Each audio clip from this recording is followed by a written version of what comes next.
নমস্কার। আজ কথা বলবো ঠাট নিয়ে।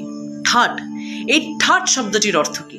ভারতীয় শাস্ত্রীয় সঙ্গীতের জগতে আমরা ঠাট শব্দটি প্রায় শুনেছি, যে এই রাগের ঠাট কি, এই রাগ কোন ঠাটের অন্তর্গত।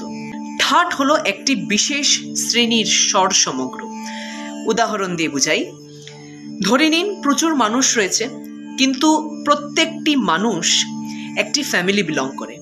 সেইভাবেই এখানে প্রচুর রাগ রয়েছে, কিন্তু প্রত্যেকটি রাগ কোনো না কোনো একটি ঠাট বিলং করে। ঠাট হলো একটি ফ্যামিলি, একটা পরিবার, যে সকল রাগকে শ্রেণীবদ্ধ করেছে। প্রতিটি ঠাটই কিন্তু শুদ্ধ স্বর ও বিকৃত বা কোমল স্বর দিয়ে গঠিত।